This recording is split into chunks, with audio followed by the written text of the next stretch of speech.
Here is an example of a teacher's preparation in one of these online classrooms. The one that I've used this time is Vyew at view.com, and I've used this one because it has certain features that I've been experimenting with and I like quite a lot.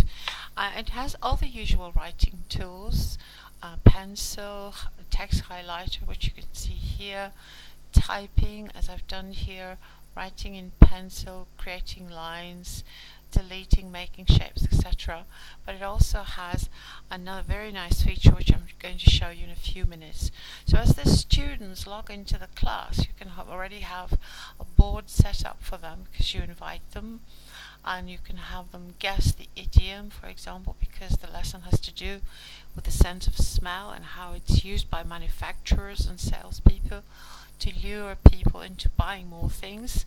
And you can ask them to guess this one and then also brainstorm some vocabulary related to smell, the sense of smell, and different vocabulary that means smelling. Once they've done that, you can move them into the next board, where you're going to play a video that you've downloaded from YouTube. You can do that from this plug-in, and you can put in a link, or you can upload a video that you have in your own hard drive, and you can ask them as a prediction activity, where normally in a class they would write it on a piece of paper, they would say something. You can ask them to record one thing they know about the sense of smell in a sticky note. And this is an example, of course, and I've recorded these notes, but I can play back the recording. And here is the first comment. I know that if you can't smell, probably your sense of taste is not very good. Another student may have recorded another sticky note, and you can listen to it. And other students can listen to each other's recordings. I know that dogs can smell better than people, etc. So once this prediction has been done, and for a few minutes students listen to each other's sticky notes and maybe they add a comment of their own, you can play the video. If you can't smell, you probably can't taste very well either. They are closely related functions. Receptor cells for taste and smell are located in the mouth and nose, respectively. As the receptor cells are stimulated, they send... I'm going to stop it here because this is not an actual lesson. Later, after the students have listened to this video, you can ask them what they've learned, how their views were different from those of the video. You could even have a discussion on the video or some listening comprehension check questions, and then move them to the next part of the lesson, which is preparing them for a longer text. I think as far as I'm concerned, online classrooms are not ideal for conducting reading lessons, because usually it's very difficult for students to see the whole text. So usually texts, I would either email them the link or email them the text to read at the appropriate moment, and I would do the preparation and some of the tasks in the online classroom.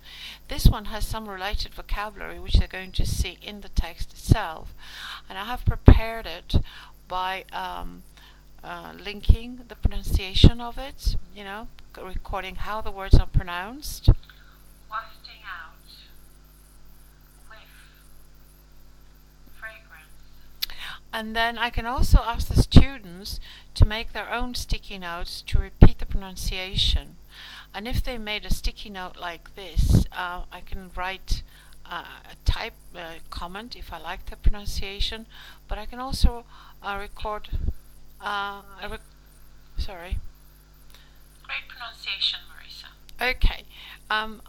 I'm not the only one who can do this. You can encourage students to listen to each other's recording and make a correction or make a little comment in the sticky note by writing it or recording it.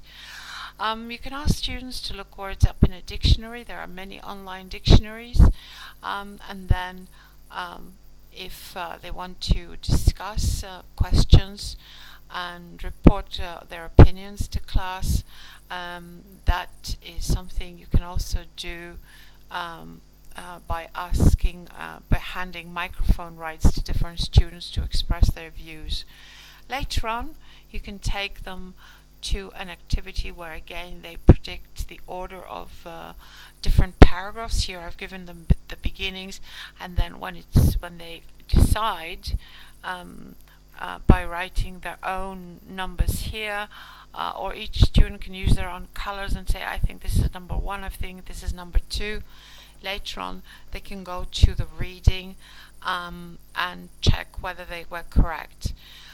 This is a worksheet from a lesson that I've used offline in an actual classroom.